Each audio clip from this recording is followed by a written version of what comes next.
안녕하세요. 오늘도 사연살롱을 찾아주셔서 감사합니다. 환갑을 바라보는 여성이에요.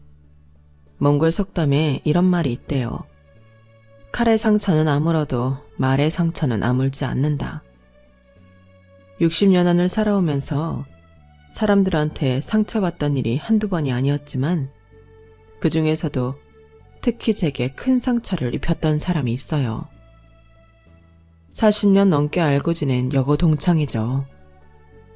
17살에 교실에서 처음 만난 이래 지금까지도 그 친구는 새치여로 제게 수없이 비수를 꼽아왔어요. 그래서 어릴 때는 싸우기도 참 많이 싸웠더랬죠.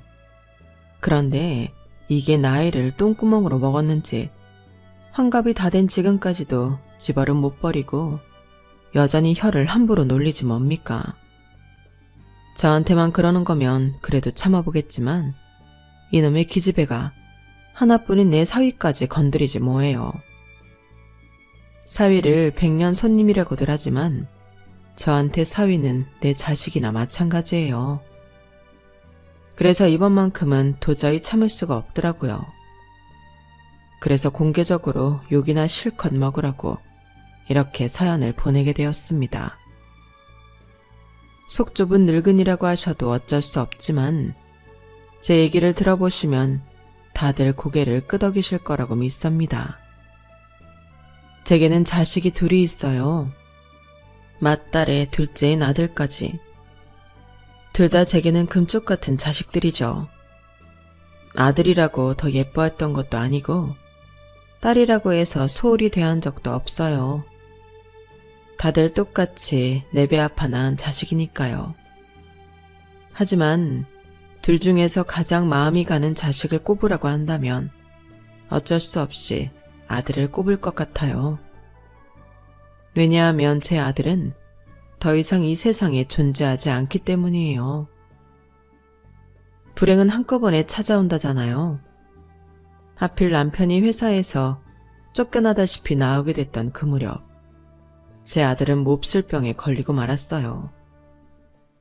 당시 저희 집은 남편의 부하 직원이 단독으로 저지른 궁금 횡령에 제 남편도 가담했다는 누명을 쓰는 바람에 회사로부터 소송을 당한 처지였어요.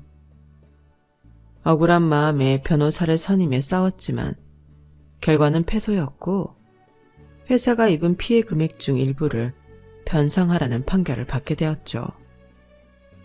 그 바람에 장기 대출을 받아 장만했던 집도 팔고 본가와 친정에도 꽤 빚을 지게 됐어요.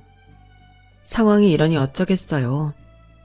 저는 어린 자식들만 집에 두고 남편과 함께 돈벌이에 나서야 했죠. 집안 살림만 하던 제가 할 수 있는 일이라고 해봐야 식당에서 일을 하거나 화장품 방문 판매를 하는 정도에 불과했어요. 다행히 동네 아주머니 소개로 대학가 근처에 있는 반찬 가게에서 일을 할 수 있었죠. 주인 아주머니가 인심이 좋은 분이라서 그날 팔고 남은 반찬을 가져다 먹게 해주셨어요. 그렇게 반찬값도 아껴가며 어떻게든 이 난관을 헤쳐가려 안간힘을 썼는데 그 노력이 한순간에 무너져버리는 사건이 발생한 거예요. 아들 녀석이 코피도 자주 쏟고 빈혈도 심한 데다 감기 기운이 오래가서 한동안 동네 약국에서 약을 지어다 먹였거든요. 그런데 이게 그렇게 나을 게 아니었던 건가 봐요. 그날도 가게에서 일을 하고 있는데 아들 학교에서 전화가 온 거예요. 저희 애가 학교에서 쓰러져 병원에 실려갔더라고요. 가게 사장님께 양해를 구하고 병원으로 달려갔는데 거기서 대형 병원으로 가보는 게 좋겠다고 그러더군요. 그 말에 덜컥 겁부터 났어요. 그때만 해도 아이 상태가 어느 정도로 심각한지 몰랐기 때문에 돈 걱정이 먼저 됐거든요. 집이 어려워진 이후로 의료보험비를 못 냈기 때문에 검사비도 만만치 않게 들 텐데 어쩌나 싶었죠. 아들을 데리고 대학병원에 도착해 혈액 검사를 받았고 수치가 비정상적으로 나와서 바로 정밀 검사까지 진행했어요. 아이가 검사를 받는 동안에도 저는 당장 어디서 돈을 구해야 하나 그 걱정을 했어요. 그런데 거기서 청천벽력 같은 소리를 듣게 된 거예요. 우리 애가 급성 백혈병이라더군요. 상태가 많이 안 좋다며 빨리 입원해서 치료를 해야 한다고 했어요. 도저히 믿을 수가 없었어요. 증상이라고 해봐야 빈혈이랑 감기 기운 정도였으니까요. 검사가 잘못된 게 아닐까? 분명 뭔가 잘못됐다. 이 생각뿐이었어요. 뒤늦게 연락을 받고 달라온 남편도 저처럼 믿기지 않는 표정이었어요. 하지만 아이를 입원시키고 며칠 사이 내 아들의 상태는 급격히 나빠졌고 오진이 아니라는 걸 알게 되었죠. 무균실에 들어가 있는 아들은 하루가 다르게 여위어갔어요. 이제 고작 9살밖에 안 된 아이가 감당하기에는 항암 치료는 너무도 가혹했어요. 하지만 그보다 더 가혹한 건 현실이었죠. 저희 부부에겐 엄청난 병원비를 감당할 여력이 없었거든요. 이미 남편 회사 일로 돈을 빌릴 수 있는 곳에서는 다 빌려 쓴 탓에 정작 내 자식의 목숨을 구하기 위한 돈을 빌릴 곳이 더는 없었어요. 사람이 왜 도둑질을 하는지 그때 조금은 알겠더라고요. 할 수만 있다면 도둑질을 해서라도 내 자식을 살리고 싶다는 생각뿐이었으니까요. 그건 남편도 마찬가지였을 거예요. 부모가 능력이 없어서 죽어가는 자식을 눈앞에 두고 바라볼 수밖에 없는 심정은 정말 이제 안 겪어본 사람은 모를 거예요. 상황이 이렇다 보니 사람이 염치도 없어지더라고요. 친인척들은 물론 평소 연락도 잘 않던 동창들한테까지 연락해 돈 좀 빌려달라고 사정을 했어요. 그러다 여고 시절부터 저와는 사이가 안 좋았던 친구한테까지 전화를 하게 되었어요. 역시나 그 친구는 첫마디부터 제 가슴을 후벼 파더군요. 명희 너는 여전하구나? 몇 년 동안 동창회도 잘 안 나오더니 돈 필요하니까 전화하니? 경자야, 미안해. 내가 사정이 너무 급해서 염치 불구하고 연락했어. 동창들한테 니네 집 사정은 다 들었으니까 죽는 소리 할 거 없어. 넌 부모가 돼서는 어떻게 네 자식 상태가 그 모양이 된 것도 몰랐니? 그러고도 네가 엄마니? 난 우리 딸 표정만 평소랑 달라도 아픈 데는 없는지, 혹시 친구랑 싸웠는지 하나부터 10까지 다 챙겨본다고. 그래야 엄마라고 할 수 있는 거 아니니? 그래, 네 말이 맞아. 내가 엄마 역할을 제대로 못해서 이렇게 된 것 같아. 아니, 다행이다. 말이 낫으니 말이지만 우리 딸은 얼마나 나를 의지하는지 모른다. 이유가 뭐겠니? 애 눈에도 내가 믿고 의지할 수 있을 만큼 믿음이 가니까 그런 거지. 자식을 낳았다고 해서 다 엄마가 아니야. 엄마로서 자기한테 제대로 역할을 해줄 때 엄마라고 불릴 자격이 있는 거라고.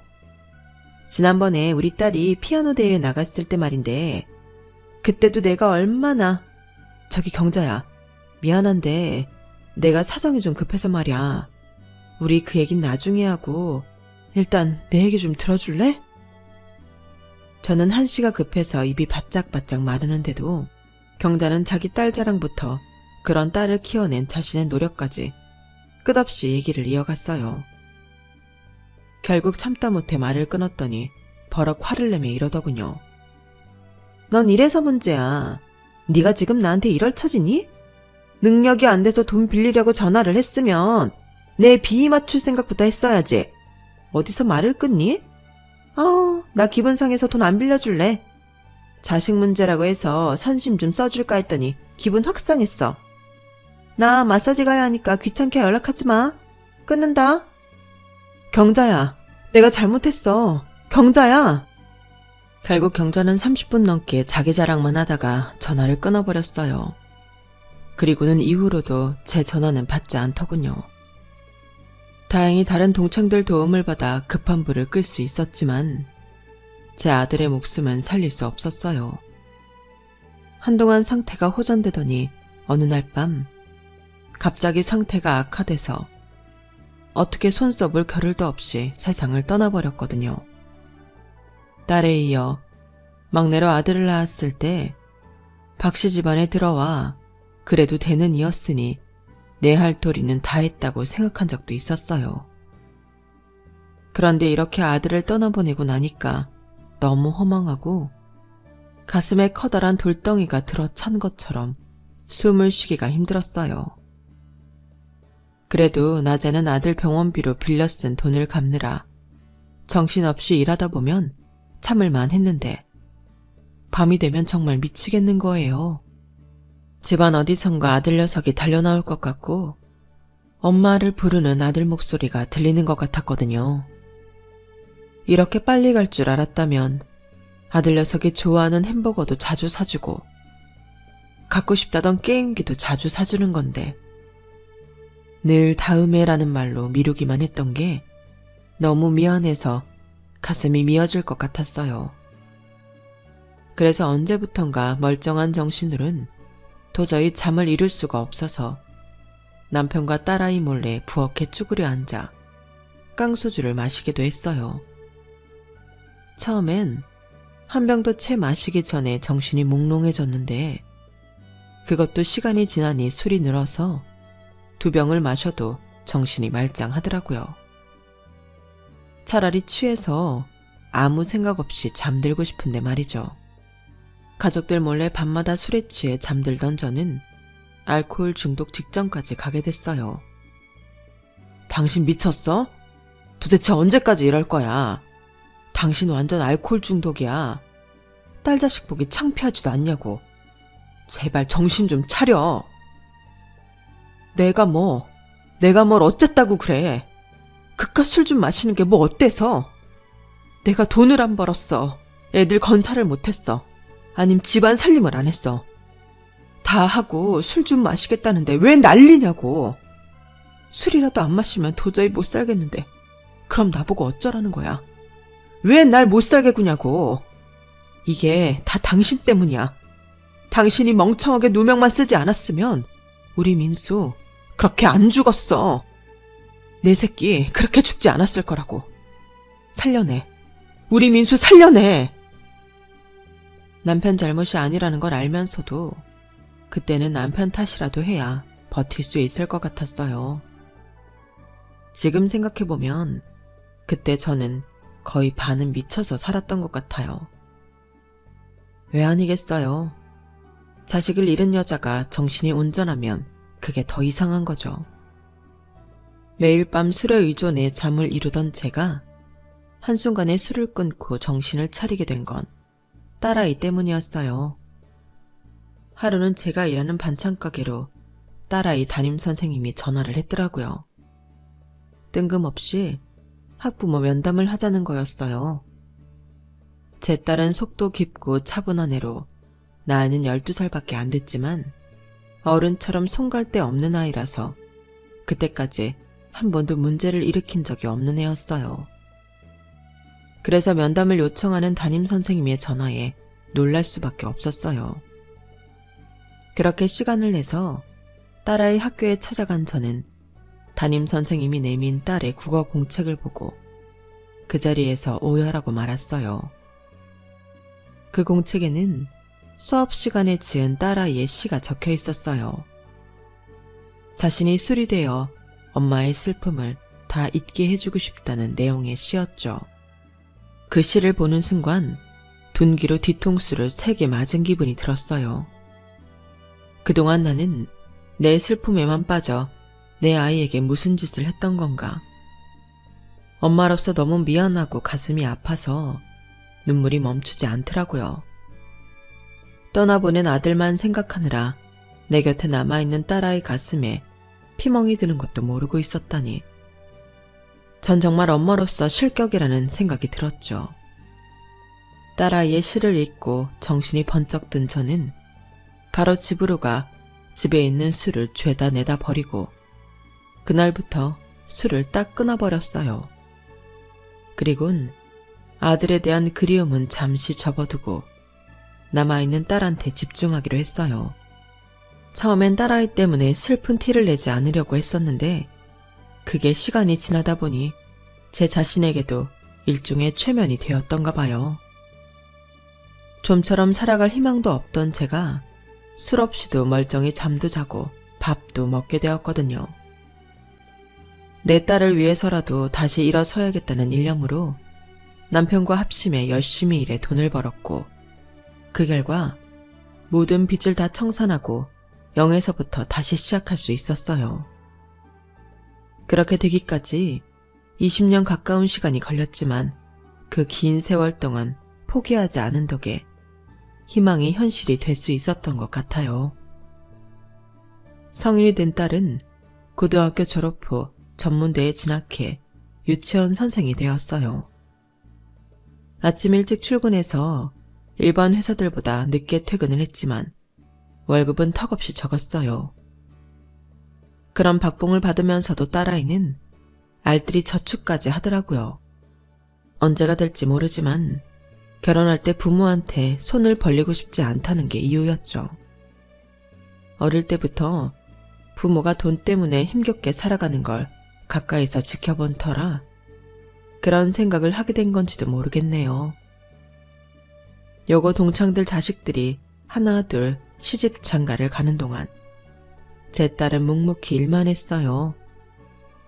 딱히 결혼 생각이 없어 보이지는 않았는데 남자를 만나는 것 같지도 않아서 내심 걱정이 되더라고요. 그 무렵 제 딸과 동갑내기 딸을 가진 경자가 동창 모임에 청첩장을 들고 나왔더라고요. 자기 딸이 결혼한다면서요. 내가 의사 사위 들이느라 요즘 허리가 휜다. 내가 딸이 하나였으니 망정이지 의사 사위 둘만 들였다간 길바닥에 나 앉을 판이라니까. 그래도 우리 집 바깥 양반 말대로 이것도 일종의 투자다 생각하니까 돈 아까운 줄은 모르겠더라. 근데 명인이네 딸은 결혼 소식 없니? 만나는 남자도 없대? 하긴 니네 집 꼴을 보면 내가 네 딸이라도 남자 데려가 인사시키기 좀 그렇지. 니네 아직 전세 살지? 어쩜 말을 해도 꼭 저렇게 하는 건지 정말 저 주둥이를 바늘로 꽉 꿰매고 싶었어요. 하도 얄미워서 얘 앞에서는 절대 고개 숙이고 싶지 않더라고요. 맞아. 전세 살아. 그래도 빚 다 갚고 마음이 편해서 그런가 살만하네.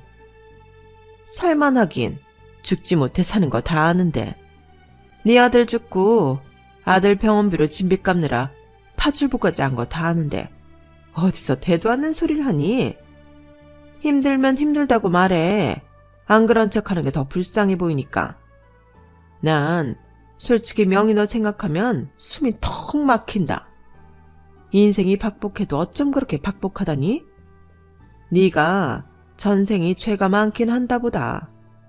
그러니 아들 자식 잡아먹고 평생을 그렇게 지질이 궁상으로 살지. 뭐? 자식을 잡아먹어? 야, 조경자. 너 뚫린 입이라고 말 함부로 할래? 어제가 안 한 건 참고 넘어가려고 마음 다잡고 있는 판에 아들 얘기가 나오자 저도 모르게 폭발해버렸어요. 그러자 옆에 있던 동창들이 나서서 저를 말리더라고요. 그리곤 저 대신 경자한테 한 소리씩 했어요. 그제야 경자는 마지못해 제게 사과를 하더군요. 사실 경자가 번번이 저를 못 잡아먹어서 안다는 이유가 있긴 해요. 경자네 둘째 오빠가 고등학생 시절부터 저를 많이 좋아했었거든요. 경자를 시켜 연애 편지도 보내고 길에서 마주치며 빵집에도 데려가 빵도 사주고 버스를 타면 저 대신 회수권도 내주고 할 정도로요. 하지만 저는 경자 오빠가 마음에 들지 않았어요. 집에 돈 좀 있다고 없이 사는 친구들 무시하고 강자 앞에서 약하고 약자 앞에서 강한 치졸한 인간이었으니까요. 거기다 말을 함부로 하는 경자도 싫었던 터라 절대 엮이고 싶지 않았죠. 성인이 되고도 경자네 오빠는 제가 다니는 회사까지 툭하면 찾아와 자기랑 데이트 좀 하자고 졸라댔어요. 그러다 한 번은 강제로 저를 끌고 가려는 걸 저희 회사 남자 직원이 구해주었죠. 바로 지금의 제 남편이요. 그 일로 남편과 저는 가까워졌고 1년도 안 돼 결혼을 하게 됐어요. 닥쳤던 개 지붕 쳐다보는 격이 된 경자오빠는 제 결혼식까지 찾아와 깽판을 부리다가 결국 경찰한테 끌려가게 되었죠. 그 일로 경자는 저를 볼 때마다 손톱을 세우고 긁어대는 거예요. 악연도 이런 악연이 없는 셈이죠. 생각 같아선 경자 딸 결혼식에도 안 가고 싶었지만 동창들이 하도 닥달을 해서 눈 딱 감고 다녀왔어요. 연예인들이 호텔에서 결혼식 하는 걸 TV를 통해 본 적이 있긴 하지만 일반 사람들도 호텔 결혼식을 한다는 건 그때 처음 알았네요. 확실히 돈이 좋긴 하더라고요. 음식도 훌륭하고 식장 자체도 고급스러워서 그날의 주인공인 신랑 신부가 확실히 빛났거든요. 저 자리에 내 딸이 서 있다면 어떤 기분일까 상상하면서 동창 딸의 결혼식을 지켜보았어요. 그리고 집에 돌아왔는데 화장기 하나 없는 얼굴로 집 청소를 하고 있는 딸이 보이지 않겠어요? 부모 잘못 만나서 고생만 하는 딸이 그날따라 더 안쓰러웠어요. 정말 경자 말대로 우리 집 사는 꼴 보이기 창피해서 남자를 집에 안 데려오나 싶기도 하고 혼수 자금이 없어서 결혼 생각도 못하는 건 아닌가 걱정이 되기도 했어요. 이제 집에 빚도 없겠다. 딸 혼수 비용이야 어떻게든 마련해 줄 수 있을 것 같아서 하루는 슬쩍 떠봤어요. 그랬더니 글쎄 5년 넘게 만나온 사람이 있다지 뭐예요. 아니 5년이나 사귀었으면서 그동안 왜 말을 안 했어? 왜? 그 사람이랑 결혼하자고 안 해? 안 하긴 사귀고 1년쯤 됐을 때부터 이미 결혼 계획까지 다 세웠는걸. 안 그래도 우리 집에 인사 오기로 했어. 결혼은 내년 봄에 할 생각이고. 얘는? 아니 그걸 이제야 말하면 어떡해. 결혼하는데 돈이 한두 푼 드는 것도 아니고 엄마랑 아빠도 준비할 시간을 줘야지. 봄까지 얼마 남지도 않았는데. 다 큰 자식이 결혼하는데 부모가 왜 결혼 비용 걱정을 해? 연애 기간이 길었던 것도 우리 둘이 결혼 자금 모으는데 시간이 걸려서 그런 거야. 그 사람네 집도 그리 넉넉한 편이 아니거든. 우리도 다 계획이 있으니까 너무 걱정하지 마. 그보다 인혁 씨, 우리 집에 인사 오면 예쁘게 좀 봐줘. 딸아이가 선택한 남자는 삼형제 중 장남으로 동생들과 함께 작은 청소업체를 운영하고 있었어요.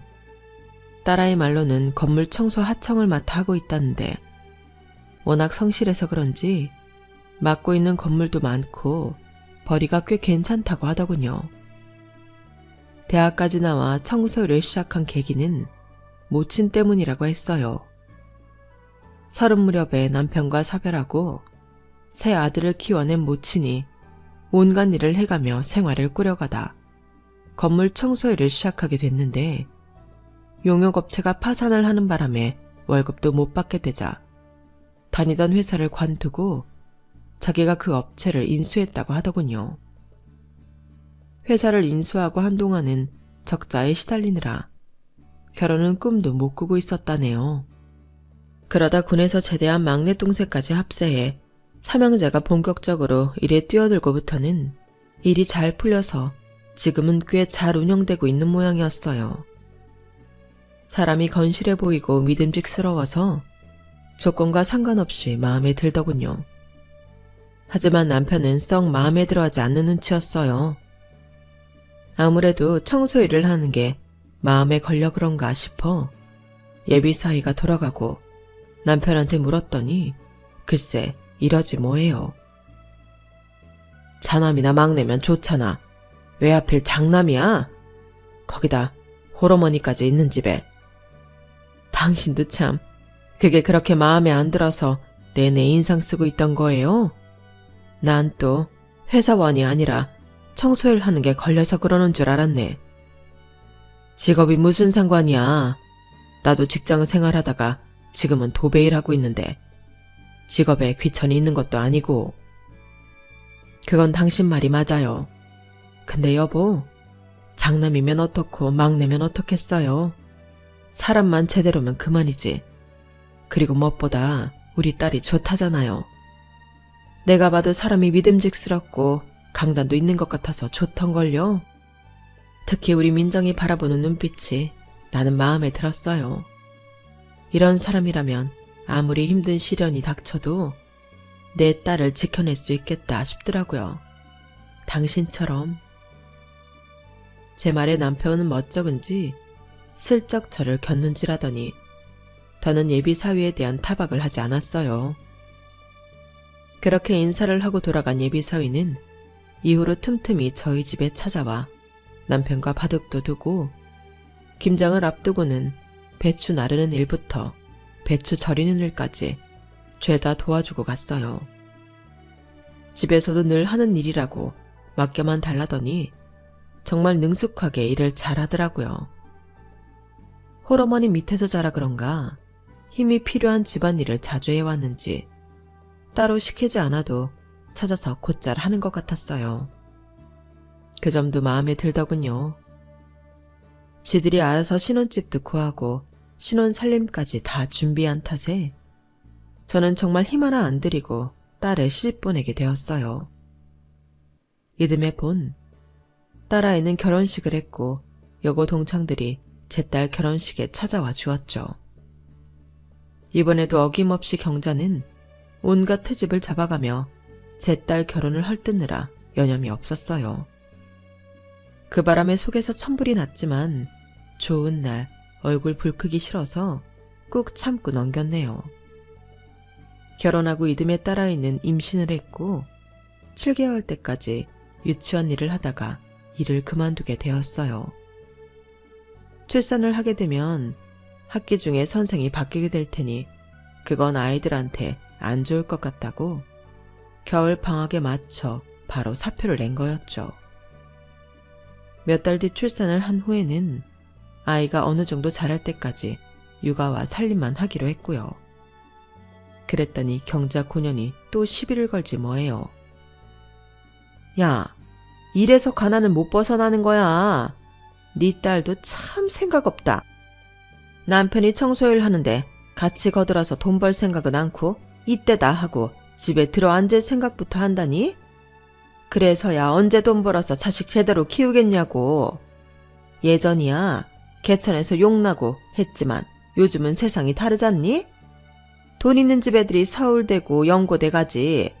돈 없는 집 애들은 그 뭐냐 듣보잡? 듣도 보도 못한 대학이나 가는 거라고. 이렇게 부모로서 책임감이 없어서야 원. 경자는 뚫린 입이라고 함부로 짓거리는 버릇은 여전하구나. 어쩜 그렇게 나이를 먹어도 한결같니? 인간아, 나이를 먹었으면 사람 좀 되라. 언제 철들래? 그리고 내 사위가 돈 잘 버는데 네가 왜 우리 딸 자식 걱정까지 하니? 넌 네 손주 걱정이나 하라고. 아 맞다. 넌 걱정할 손주도 아직 없지? 뭐?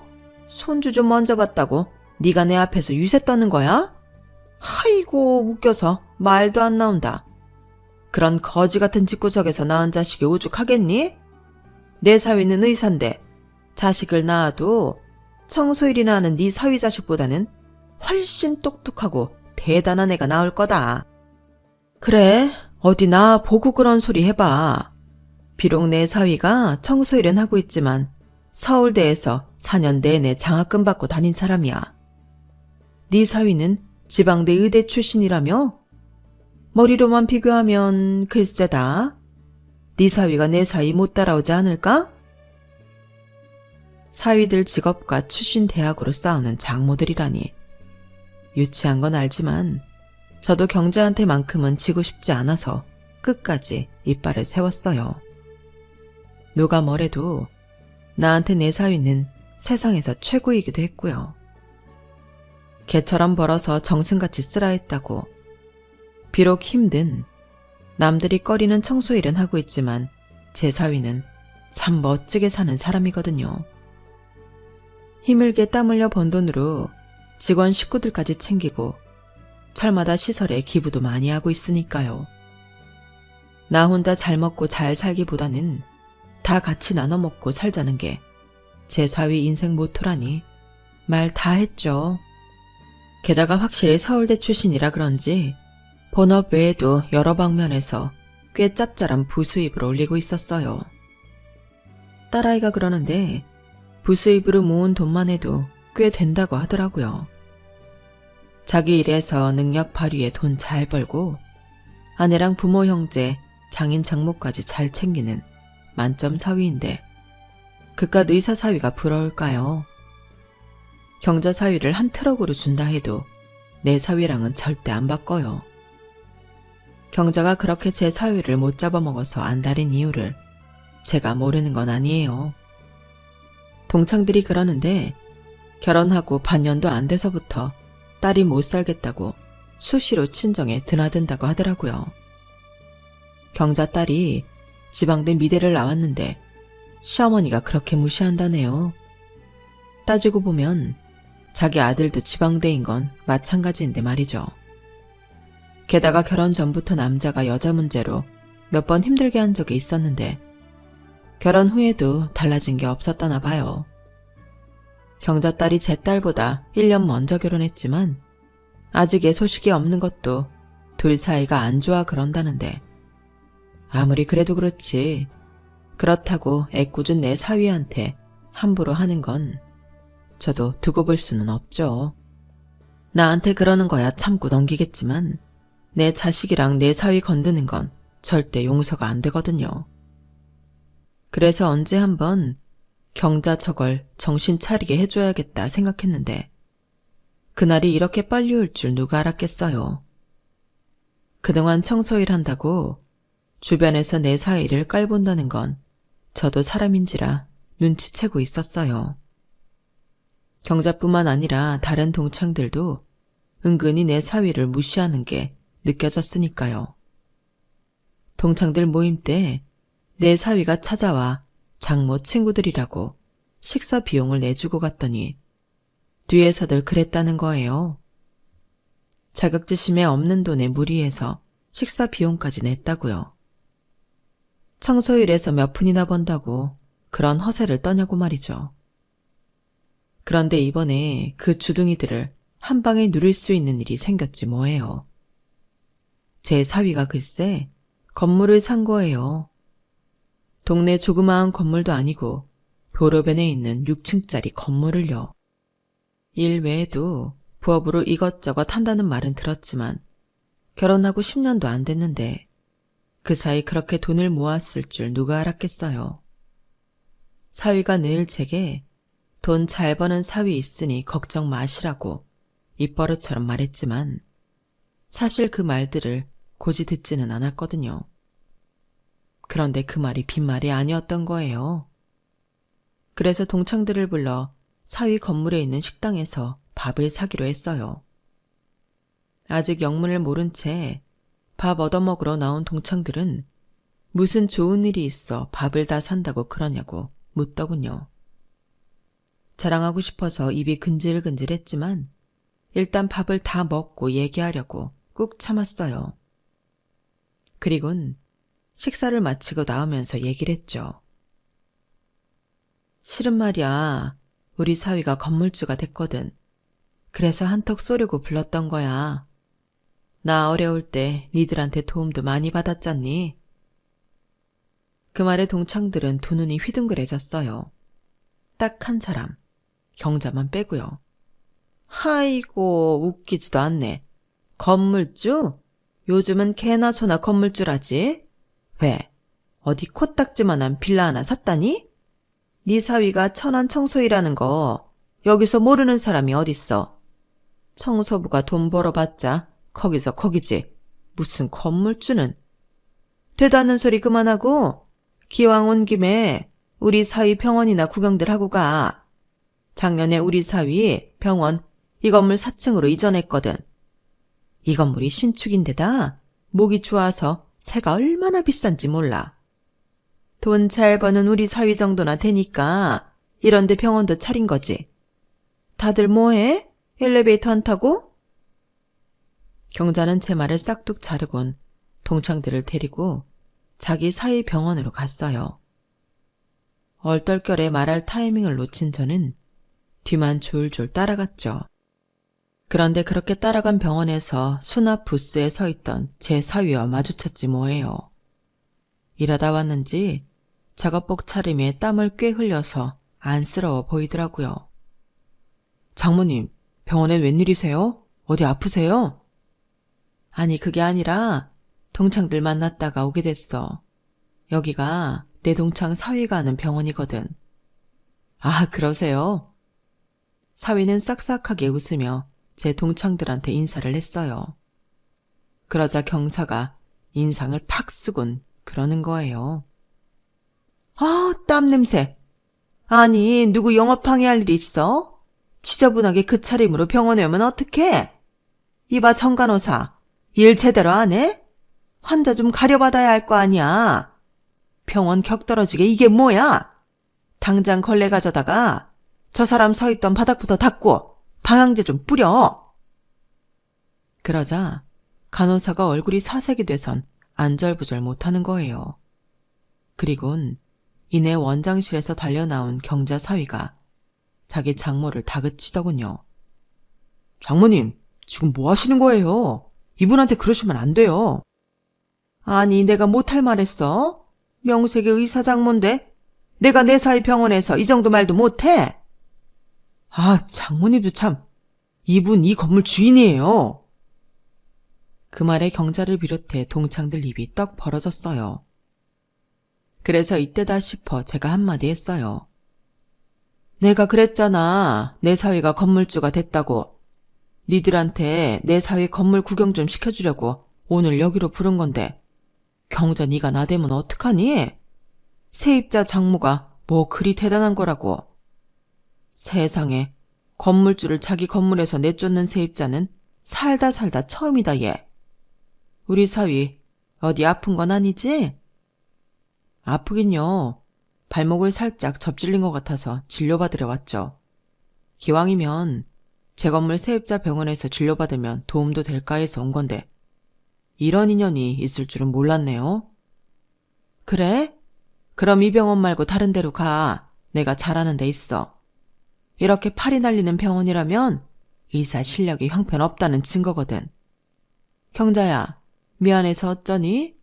팔이 날리는 네 사위병원 내가 도와줘야 하는 게 맞겠지만 내 사위가 너무 귀한 사람이라서 아무 데서나 진료받게 할 수는 없거든. 그럼 난 내 사위 데리고 딴 병원 가볼 테니까 경자 넌 여기 더 있든가 해. 제가 사위를 데리고 병원 문을 나서자 동창들도 따라 나왔어요. 그리고 잠시 뒤 병원 안에서 경자의 악에 바친 비명소리가 들리더군요. 그날 이후 경자는 동창회에 나오지 않고 있어요. 들리는 소문엔 사위 병원이 망하고 딸과도 이혼을 해서 마음고생이 이만저만이 아니라고 하더라고요. 특히 그렇게나 무시하던 제 앞에서 그런 수모를 당한 게 참을 수 없었나 봐요. 환갑을 바라보는 나이에 벌어진 장모들의 싸움이 볼썽 사나우시겠지만 전요, 이번 일로 수십 년 묵은 채증이 확 내려간 기분이었어요. 장모 대신 제대로 복수를 해준 내 사위가 세계 최고인 것 같습니다. 아들을 가슴에 품었지만 사위가 아들이다 생각하고 잘 살아가 보려고 합니다. 지금까지 제 사연을 들어주셔서 감사합니다. 여러분들 소중한 가족들과 항상 행복하세요. 여러분, 사연 댓글에 응원과 현명한 조언 부탁드려요. 좋아요와 구독은 저에게 큰 힘이 됩니다. 오늘도 좋은 일 가득하세요.